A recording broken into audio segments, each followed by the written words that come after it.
నమస్తే welcome to cube TV network. నేను మీ Shravani journalist. AP రాజకీయాలు రోజుకో మలుపు తిరుగుతున్నాయి, పూటకో దిశగా ప్రయాణిస్తున్నాయని చెప్పి తాజాగా వస్తున్న సర్వేలన్నీ కూడా తేటతెల్లం చేస్తున్నాయి. సాధారణ ప్రజల్లో మాత్రం ఉత్కంఠ కొనసాగుతోంది. ఎందుకు అంటే అధికార పార్టీ మళ్ళీ మేమే వస్తామని చెప్తోంది. అటు ప్రతిపక్షమేమో ఖచ్చితంగా ఛాన్స్ లేదు, మేము ఈసారి కూటమిగా గెలుపు దిశగా ప్రయాణం చేస్తున్నాం, ఖచ్చితంగా మేమే గెలుస్తామని చెప్పి టీడీపీ, జనసేన, బీజేపీ అలయన్స్ లో ఉన్న ముఖ్య నేతలు చెప్తూ ఉన్నమాట. బట్ ఏపీలో గ్రౌండ్ రియాలిటీస్ ఏ విధంగా ఉన్నాయి, ఏపీలో జరుగుతున్న పొలిటికల్ డెవలప్మెంట్స్ పై ఇక్కడ సర్వే చేస్తున్న ఏజెన్సీల అభిప్రాయం తీసుకోవటానికి నేను ప్రయత్నం చేస్తూ ఉన్నప్పుడు థర్డ్ విజన్ రీసెర్చ్ సంస్థ, మీ అందరికీ తెలుసు, నాగన్న పేరుతో గత వారమే ఒక సర్వే రిపోర్ట్ వచ్చింది, చాలా సంచలనం రేకెత్తించింది.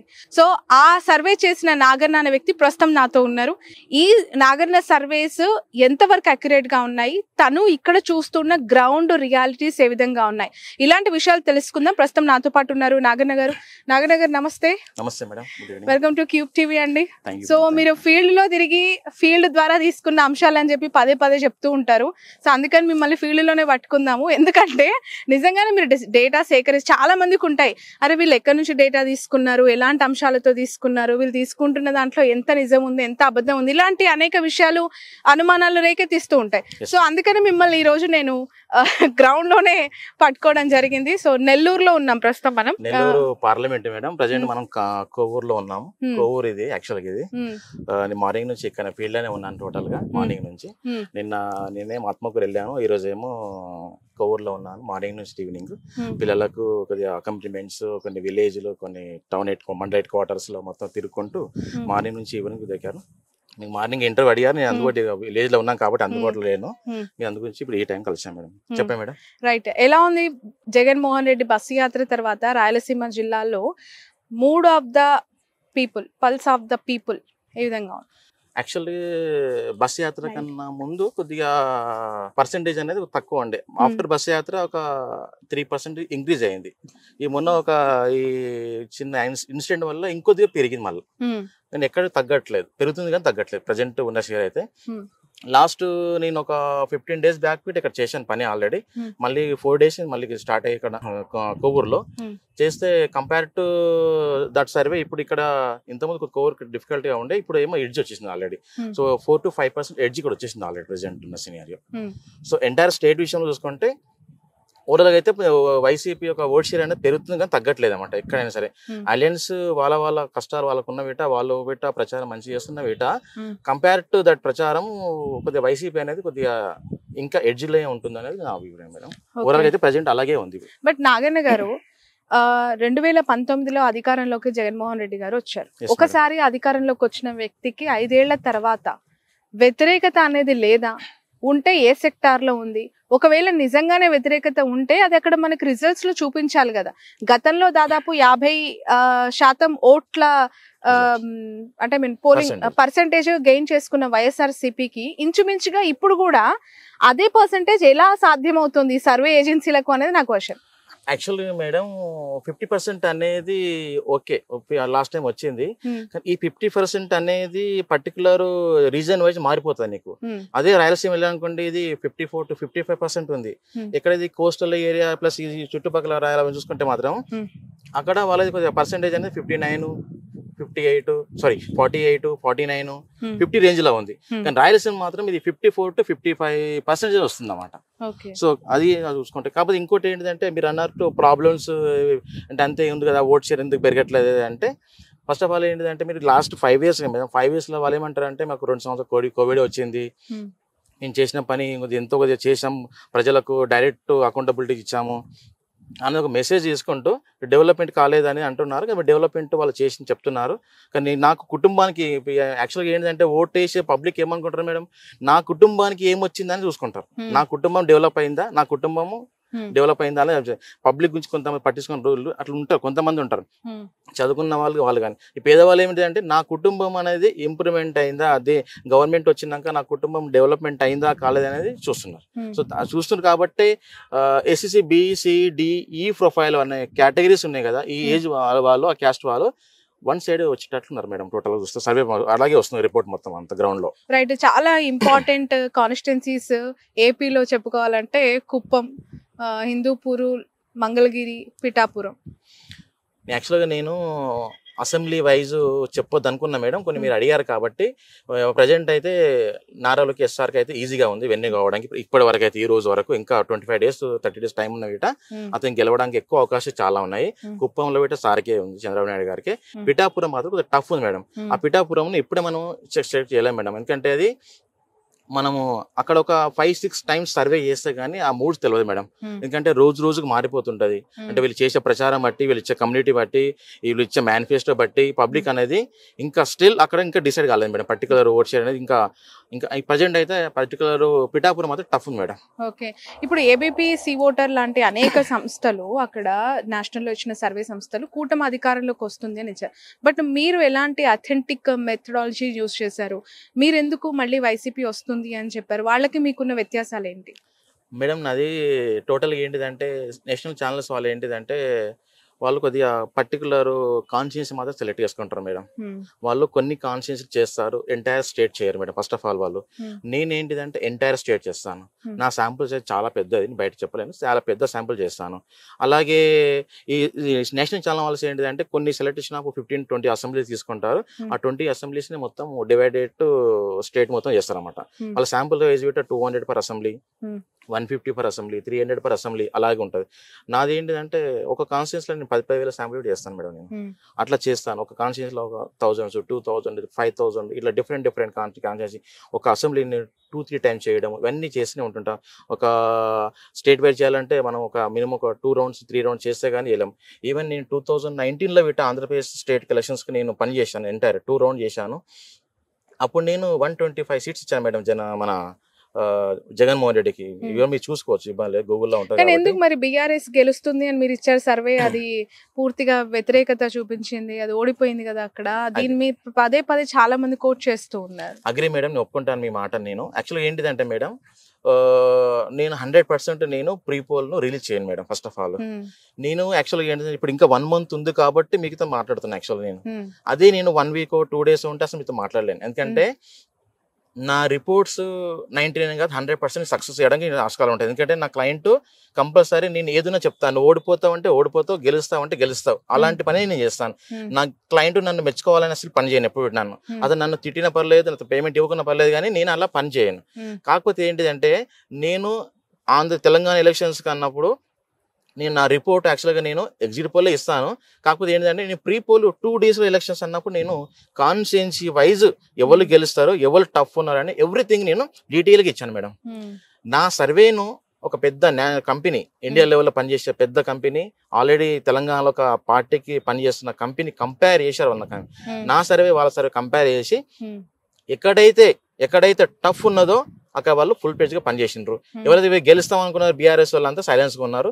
వాళ్ళు అపోజిషన్ వాళ్ళు మంచిగా పని చేసుకొని ఆ 2 days లో మొత్తం మారిపోయింది మేడం. ఎక్కడైతే నేను ఒక 25 ఇస్తాను సీట్స్, అవి టఫ్ ఉన్నాయని, నా సర్వే వాళ్ళ సర్వే సేమ్ కంపేర్ చేసుకుంటే నా సర్వేకి వాళ్ళ సర్వే పర్ఫెక్ట్ ఉంది. నాకు వచ్చింది రిపోర్ట్ కాబట్టి చెప్తున్నాను. వాళ్ళు బీఆర్ఎస్ వాళ్ళు ఏమో గెలుస్తామన్న కాన్ఫిడెన్స్ లో వీళ్ళకుండే ఓవర్ కాన్ఫిడెన్స్, వాళ్ళకేమో కంపల్సరీ గెలవము నాకన్నా చెప్తే కరెక్ట్ గా ఉంటుంది అని చెప్పి కాన్ఫిడెన్స్ తోటి వాళ్ళు మంచిగా పని చేసుకున్నారు. ఈవెన్ ఎల్ఎస్ఐ డే వరకు కూడా పని చేసుకున్నారు. దానివల్ల నా సర్వే కొద్దిగా అక్కడిక్కడ వేయడానికి కారణం పెట్టి అది మేడం 100%. ఈవెన్ అంత టఫ్ 2019లో నేను అంత సీట్లు ఇచ్చాను వైసీపీకి. నేను యాక్చువల్గా 45 ఇచ్చాను టీడీపీకి. జనసేనకి నేను ఇచ్చిన 0. 2019 మీరు రికార్డు చూసుకోవచ్చు, 0 ఒక్కటి వీడియోలే. నేను నన్ను చూసి చాలా మంది కంపెనీస్ ఏంటి 7-8 జనసేన వస్తాయి అన్న వాళ్ళు వీట నా రిపోర్ట్ చూసినాక లాస్ట్ మినిట్ లో 022 033 వచ్చారు. నేను ఫస్ట్ డే నుంచే నేను 0 మీదనే ఉన్నా. ఆ పర్సన్ గెలిచిన పర్సన్ వీట 200 ఓట్లతో గెలిచిండు. ఇప్పుడు 21 మంది అభ్యర్థుల్లో జనసేన ఎన్ని గెలొచ్చే అవకాశం ఉందంటారు? ఒక figure. Janasena BJP 2 alliance madam, అవి చూసుకున్న వీట 4 to 5 మాక్సిమం మేడం. నేను అసెంబ్లీ పేరు చెప్పలేను నేను, ఓకేనా? ఎందుకంటే చెప్పడం వల్ల నాకు ప్రాబ్లం అవుతుంది, వాళ్ళు పని చేసుకుంటున్నారు. జగన్మోహన్ రెడ్డి ఎంత మెజారిటీతో గెలిచే అవకాశం ఉందంటారు? మేడం 90,000 పైన వస్తుంది, తగ్గదా కాదు. ఎందుకంటే మేము అక్కడ టీడీపీ అలయన్స్ అనేది ఇప్పుడు ఇంత ముందు కొద్దిగా ఉండే మేడం. యాక్చువల్గా ఇంత ముందు టీడీపీ ఒక 2 సీట్లు కొద్దిగా ఎడ్జ్ వచ్చింది, కానీ ఇప్పుడు అలా లేదు. ఇప్పుడు అనేది మొత్తం అక్కడ ఉన్న 10కి 9 మొత్తం కంపల్సరీ మొత్తం గెలిచేస్తుంది. ఒకటి వీట అక్కడ వాళ్ళు ఓడిపెట్టలేదు మేడం. మొత్తం ఓవరాల్ గా. Hmm. ఇప్పుడు ఈవెన్ ఇక్కడ నెల్లూరులో పనిచేస్తున్నాను నేను. నెల్లూరులో ఇది ఒక 1 month బ్యాక్ ఒక టీడీపీ ఎడ్జిలా అన్న ఫీలింగ్ ఉండే మేడం యాక్చువల్ గా. అంటే ఇక్కడ వచ్చే select of candidates important madam. ఏదన్నా కాన్స్టిట్యున్సీ గెలవాలి అంటే అక్కడ క్యాండిడేట్ సెలెక్షన్ అండ్ ఎవరైతే ఎంపీ క్యాండిడేట్ కానీ ఎమ్మెల్యే క్యాండిడేట్ కానీ వాళ్ళకి సెలెక్షన్ ఆఫ్ క్యాండిడేట్ కరెక్ట్ గా ఇచ్చారు కాబట్టి కొన్ని సీట్లు ఓడిపోయే సీట్లు వీట వైసీపీ అనేది గెలవడానికి అవకాశం ఎక్కువ వచ్చేసింది మేడం. మెయిన్లీ ఇది ఒకటి. పర్సెంటేజ్ వీట మేడం టోటల్ ఓవరాల్ చూసుకుంటే పర్సెంటేజ్ అనేది 47-48 ఉన్న ఓట్ షేర్ అనేది ఇప్పుడు 50కి వచ్చేసింది. 50కి వచ్చింది నియర్లీ. ఇప్పుడు ఇంకో కొన్ని అదే రాయలసీమలో గల 54-55. ఈ నెల్లూరు పార్లమెంట్ లో Vijayasai Reddy versus Vemireddy Prabhakar Reddy. Yes madam. ఇక్కడ ఏ విధంగా ఉంది ఈ పార్లమెంట్ సెగ్మెంట్? మేడం ఇక్కడ నేను చాలా పెద్ద పని చేశాను మేడం. యాక్చువల్ గా నేను ఒక వీక్ లో మొత్తం నేను విజయవాడ వెళ్తున్నాను, వైజాగ్ వెళ్తున్నాను, ఈవెన్ రాయలసీమ వెళ్తున్నాను, ఇక్కడ నెల్లూరులో పెట్టి ఉంటున్నాను. అయితే ఇక్కడ ఏంటిదంటే 7 కాన్స్టిట్యున్సీలలో ఫస్ట్ ఆఫ్ ఆల్ ఏంటిదంటే మేడం కొద్దిగా ఒక 20 days బ్యాక్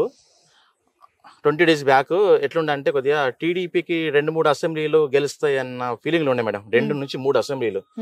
కానీ ప్రజెంట్ సినారియో ఈ రోజు ఎలక్షన్ జరిగిన వీట 7 కాన్స్టిట్యున్సీస్ అనేది 100% వైఎస్ఆర్సీ మాత్రం గెలుస్తుంది మేడం ఇక్కడ. ఎందుకంటే కంపేర్ టు లాస్ట్ 25 days ఈ ప్రజెంట్ సర్వే చూసుకుంటే మొత్తం ఓట్ షేర్ అనేది వైఎస్ఆర్సీపీ ఓట్స్ పెరిగిపోయింది. ఎమ్మెల్యే క్యాండిడేట్ ఓకేనగా ఎంపీ క్యాండిడేట్ విజయసాయి రెడ్డిని ఇక్కడ దించడం వల్ల ఆ పర్టికులర్ కాన్స్టిట్యున్సీ యొక్క వాల్యూ పెరిగిపోయింది. సపోజ్ విజయసాయి రెడ్డి కాకుండా వేరే వాళ్ళు వస్తే మాకు కొద్దిగా ఇబ్బంది ఉండే మేడం ఇక్కడ. అంటే విజయసాయి రెడ్డి అనే క్యాండిడేట్ పక్కా ఏదో ఒక పని చేస్తాడు, కమిట్మెంట్ చేసుకున్న క్యాండిడేట్, జగన్ సార్ కు దగ్గర ఉంటాడు, ఇతని వల్ల కంపల్సరీ ఏదో పని చేసుకోవచ్చు అనేది, లేక పని చేసుకోవచ్చు, డెవలప్ చేసుకోవచ్చు అనేది పబ్లిక్ లో అయితే ఉన్నది మేడం. అది విజయసాయి రెడ్డి ద్వారా రావడం వల్ల ఇక్కడ ఉన్న నెగిటివ్ ఓట్ అనేది పాజిటివ్ అయిపోయింది madam. Present till today 7 constituencies అన్ని. బట్ ఎలాంటి ఆధారాలు నాగన్? ఎందుకంటే ఇక్కడ నారాయణ లాంటి ఒక ఆర్థిక బలం పుష్టిగా ఉన్న లీడర్స్ ఉన్నారు, వేమిరెడ్డి లాంటి ఒక బిగ్ షాట్స్ ఉన్న ఈ నియోజకవర్గం వెరీ అంటే power packed constituency Nellore is. అటు క్యాస్ట్ పరంగా ఇటు ఫైనాన్షియల్ పరంగా నారాయణ ఉండొచ్చు సారీ కానీ అలాగే వేమిరెడ్డి సార్ కూడా ఉండొచ్చేమో. కానీ గ్రౌండ్ లేపటి ఏమొస్తుందంటే గ్రౌండ్ లెవెల్ ఏమొచ్చిందంటే madam candidates main madam Vemireddy Prabhakar రెడ్డియా లేకుంటే వైఎస్ఆర్సీపీ మనకు సాయిరెడ్డి గారు అన్నప్పుడు సాయిరెడ్డికి ఇస్తుంది. ఎందుకంటే ఎక్కువగా ఎవరు మాట్లాడతారు, ఎవరితో డిస్కషన్ ఉంటుంది, ఎవరితో అయితే డెవలప్ చేస్తారు, ఎవరైతే మాట్లాడతారు అనేది చేసుకుంటారు. కాబట్టి మనకి ఏంటిదంటే కొద్దిగా టౌన్ లో హెడ్ క్వార్టర్స్ ఉన్నాయి కదా మేడం, ఆ హెడ్ క్వార్టర్స్ లో అనేది కొద్దిగా పర్సెంటేజ్ అనేది కొద్దిగా అలయన్స్ అలాంటి ఓట్ షేర్ ఉంది. కానీ అలయన్స్ కన్నా రూరల్ కిరీటాల కల్లా మొత్తం 1 side 70% 60% అనే రేషియోలో వచ్చేసింది madam. Mainly city head quarter అన్నప్పుడు చదువుకున్న వాళ్ళు వీళ్ళు ఉంటారు కాబట్టి వాళ్ళ యొక్క మైండ్ సెట్ అనేది కొద్దిగా వేరేగా ఉంటుంది. ఎండ్ ఆఫ్ ది డే మాత్రం ఇంకా 25 days టైం అనేది ఎంత మంచిగా ప్రచారం చేసుకున్నా, ఎంత ఇంప్రూవ్మెంట్ చేసుకున్నా ఓట్ షేర్ని ఇంకా టైం ఉంది కాబట్టి ఇంప్రూవ్మెంట్ చేసుకోవచ్చు. ఎండ్ ఆఫ్ ది డే ఇప్పుడు ఆల్రెడీ టీడీపీ మేనిఫెస్టో ఇచ్చారు వాళ్ళు గ్యారంటీస్ అనేది. కంపేర్ చేస్తున్నారు కదా తెలంగాణ గవర్నమెంట్ ఏంటిది, ఆంధ్రప్రదేశ్ గవర్నమెంట్ ఏంటిది, లేకుంటే ఎవరు చేయాలో చేస్తారు. ఆల్రెడీ జగన్మోహన్ రెడ్డి ఇంతమంది సీఎం కాబట్టి అతను మళ్ళీ ఇస్తే కమిట్మెంట్ కరెక్ట్గా అవుతుందా లేదా అనేదాన్ని వీట చూసుకొని ఓటేసారు చాలా ఉన్నారు మేడం, వెయిటింగ్ ఇస్తున్నారు చాలా మంది. అదొకటి. సో కమిట్మెంట్ అనేది వచ్చే యొక్క మేనిఫెస్టో బట్టి వీట ఓట్ షేర్ ఇంకా పెరగవచ్చు మేడం వైసీపీది. మీరు అంటున్నారు మళ్ళొకసారి వైసీపీ అధికారంలోకి వస్తుందని. మీరు ఇచ్చిన గత వారం రిపోర్ట్ తో కంపేర్ చేసి ఇప్పుడు ఇంకా వీళ్ళకే ఎడ్జ్ కనిపిస్తుంది ఓవరాల్ గా స్టేట్ వైడ్ గా అంటున్నారు. బట్ అక్కడ చూస్తే 3 ప్రధాన పార్టీలు అంటే 2 ప్రాంతీయ పార్టీలు, ఒకటి కేంద్రీయ పార్టీతో జతకట్టిన అలయన్స్ యొక్క ప్రభావం నిజంగా గ్రౌండ్ లెవెల్ ఏం లేదా? ఒకవేళ లేకపోతే కారణాలు ఏంటి? యాక్చువల్గా ఏంటిదంటే ఇది అలయన్స్ కాకముందు టీడీపీ ఓట్ షేర్ అనేది బిలో 30 అలయన్స్ కాకముందు. ఆఫ్టర్ అలాగే జనసేన యొక్క ఓట్ షేర్ అనేది 5% ఎంటైర్ స్టేట్ మొత్తం ఓవరాల్ గా. బీజేపీది ఓన్లీ 1%. అంటే ముగ్గురు కలుపుకున్న వీట వాళ్ళది 36% దాటట్లేదు. అప్పటికి ఇంకా అలయన్స్ అనేది కాలేదు. అలయన్స్ కాకముందు ఈ 36% అనేది 37% అనేది అలయన్స్ అయినాక కొద్దిగా చంద్రబాబు నాయుడు గారిని జైల్లో వేసినాక లేకుంటే కొద్దిగా సింపతి రావడం వల్ల ఒక 5% పెరిగిన మాత్రం వాస్తవం. సో అది చూసుకుంటే అది 42-43 వరకు వెళ్ళిపోయింది మేడం.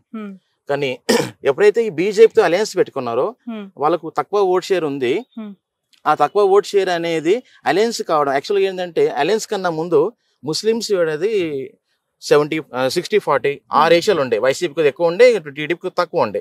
కానీ ఎప్పుడైతే అలయన్స్ పెట్టుకున్నారో బీజేపీ తోటి సమ్ కమ్యూనిటీ 2-3 కమ్యూనిటీస్ అనేది టోటల్గా డిసైపోయింది. ఎట్లంటే ఇప్పుడు 70-80-20 లేకుంటే 70-30 అన్న రేషియోలో వచ్చేసినాయి అన్నమాట కొన్ని కమ్యూనిటీస్ అన్నమాట. లైక్ ఈ క్రిస్టియన్స్ కావచ్చు, లేకుంటే ముస్లిమ్స్ కావచ్చు. ఈ కమ్యూనిటీస్ అనేది కొద్దిగా ఎక్కువ పర్సెంటేజ్ అనేది తగ్గిపోయింది మరి టీడీపీ ఓట్ షేర్ అనేది. ఇంతకుముందు వాళ్ళు యాక్చువల్గా వాళ్ళు కూడా టీడీపీ ఓటు వేసే వాళ్ళు ఉంటారు, క్రిస్టియన్స్ కానీ. అలాగే ఇప్పుడు ఎందుకు ఆ వ్యత్యాసం వచ్చింది అనుకుంటున్నారు? అంటే అలయన్స్ లో జనసేన కమ్మ వర్సెస్ కాపు ఈక్వేషన్స్ అక్కడ వర్కౌట్ అవ్వట్లేదు అంటారా, లేదంటే బీజేపీని జత కట్టుకోవడం వీళ్ళకి ఇష్టం లేదంటారా? కమ్మ కాపు అనేది ఓట్ షేర్ ఉండే madam. Actual TDP alliance BJP TDP and Janasena రెండు కలుసుకుంటే కొద్దిగా వేరేగా ఉంటుండే. కాకపోతే ఏంటిదంటే వాళ్ళకు తెలుసు మనం కంపల్సరీ మనము ఈ ముగ్గురు కలిసిన కొన్ని సీట్లు వస్తాయి అనేది ఒక మెసేజ్ ఇద్దామని చెప్పేసి వచ్చారు. కానీ యాక్చువల్గా వీళ్ళ ముగ్గురు కలవకుంటే మాత్రం వాళ్ళకు సీట్స్ అనేది బిలో 20 వస్తుండే. ఈవెన్ సింగిల్ ఎవరు పోటీ చేసిన బిట టీడీపీకి బిలో 20 వస్తుండే. ఈవెన్ జనసేనకి అయితే ఒక సీట్ రాకుండే మేడం. ఎందుకంటే జగన్మోహన్ రెడ్డి యొక్క ఓట్ షేర్ అనేది ఎంటైర్ స్టేట్ లో 49 పైన ఉంది, తక్కలేదు ఇక్కడ. కొన్ని కాన్స్టిట్యున్సీలలో 54-55 ఉంది, రాయలసీమ సైడ్ 60 వరకు వెళ్తుంది. అదే మీకు ఇక కోస్టల్ సైడ్ వచ్చేలాగల్లా 48-49 50 ఈ రేషియోలో ఉందన్నమాట కొన్ని కాన్స్టిట్యున్సీలలో. అదే నీకు ఎస్టీ కమ్యూనిటీ ఎక్కడైతే అసెంబ్లీ కాన్స్టిట్యున్సీ ఉందో అక్కడ 55 వరకు వెళ్తుంది జగన్మోహన్ రెడ్డిది. అలాగే ఎస్టీ కాన్స్టిట్యున్సీ ఉంది అనుకోండి, అక్కడ 52 వరకు వెళ్తుంది. సో ఇక్కడ కొన్ని కమ్యూనిటీ అంటే కొన్ని బేస్ అంటే క్యాస్ట్ వైజ్ చూసుకుంటే ఇప్పుడు ఎస్టీ కానీ ఎస్సీ కాన్స్టిట్యూన్సీలలో కొద్దిగా పర్సెంటేజ్ అనేది ఓట్ షేర్ చాలా పెరిగిపోయింది. అది రాయలసీమ అయితే ఇంకెక్కువ, ఈ కోస్టల్ సైడ్ అంటే కల్లా 49 అబోనే ఉందన్నమాట. ఎక్కడ వీటి తక్కువ లేదు మేడం. మెయిన్లీ ఇప్పుడు ఓవరాల్ గా ఒక ఫిగర్ ఏంటి మీరు ఇచ్చేది స్టేట్ లో కూటమికి వైసీపీకి? పక్కా మోర్ దెన్ 9%, మోర్ దెన్ 8% ఉన్న అసెంబ్లీ కాన్స్టిట్యూన్సీలు అయితే 103 ఉన్నాయి మేడం. 103 ఉన్నాయి. ఒక 20 నుంచి 25 వరకు మాత్రం అవి 2%, 3%, 4% అలా ఉన్నాయి. అందులో ఇట మళ్ళా ఎడ్జి 20 సీట్స్ వరకు ఎడ్జి వైఎస్ఆర్సీపీ ఉన్నాయి.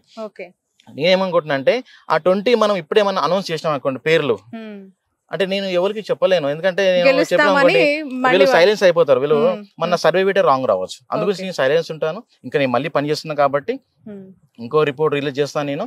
ఓవరాల్ గా ఇప్పుడు మీరు ఆఫ్టర్ జగన్మోహన్ రెడ్డి రాయలసీమ యాత్ర, ఇటు మన గుంటూరు ఈ కృష్ణా డిస్ట్రిక్ట్స్ యాత్ర తర్వాత చూసిన శాంపిల్స్ కలెక్షన్ బట్టి 103 ఇస్తున్నారు. Yes madam. ఇప్పుడు ఇంకోటి ఏంటిదంటే నామినేషన్ తర్వాత ఇంకో సర్వే చేయాలి. ఆఫ్టర్ నామినేషన్ సర్వే కరెక్ట్ వస్తుంది. ఇంకా ఎంత సీట్లు పెరుగుతాయి, తగ్గుతాయి, పెరుగుతాయి అనేది ఈ నామినేషన్. కాబట్టి ఇంకా మేనిఫెస్టో ఇస్ ఇంపార్టెంట్. ఇంకా మేనిఫెస్టో వైఎస్ఆర్ మేనిఫెస్టో ఇవ్వలేదు. ఇంకా మేనిఫెస్టో ఇచ్చారనుకోండి వాళ్ళ యొక్క అప్పుడు ఆలోచన పబ్లిక్ ఒక మూడు చేంజ్ కావచ్చు. కమిట్మెంట్ ఇస్తారా ఇవ్వరా అనేది ఒక మెసేజ్ వెళ్తుంది మేడం. రైట్.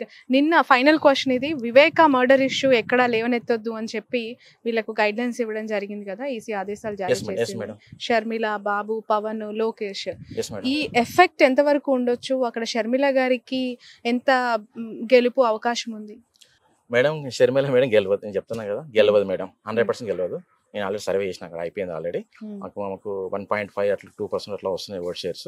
ఆమె నేను డిక్రీజ్ చేయగానే. కాకపోతే ఏంటంటే ఆమె పోటీ చేసింది ఓకే. ఆమె రాజశేఖర రెడ్డి కూతురు. ఆమె ఏమనుకుందంటే కమిట్మెంట్ జగన్మోహన్ చెల్లి ఉండొచ్చు కానీ అక్కడ ఓట్ షేర్ అనేది ఇప్పుడు ఎట్లా అయిపోయిందంటే మేడం, వాళ్ళ ఇంట్లో ఫ్యామిలీ విషయాలు గొడవ ఎండొచ్చాం కానీ ఓటర్కి అవన్నీ అవసరం లేదు కదా. నాకు ఎవరు గెలుస్తారు ఈ రోజు ఎట్లా అయిపోయిందంటే, కడప ప్రజలు సర్వే చేశానంటున్నారు కదా, కడప ప్రజలు షర్మిల గురించి ఏమనుకుంటున్నారని మీకు అర్థమైంది అక్కడ? ఎందుకంటే ఆమె పదే వివేక మర్డర్ ఇష్యూలో అవినాష్ నిందితుడు, అవినాష్ రెడ్డి చంపిన వ్యక్తి, అతనికి ఎందుకు ఇచ్చారు ఓటు అని అంటుంది కదా, అవకాశం ఎందుకు ఇచ్చారు అని చెప్పి. ఇదేమైనా ప్రజల్లోకి తీసుకెళ్లగలిగిందా?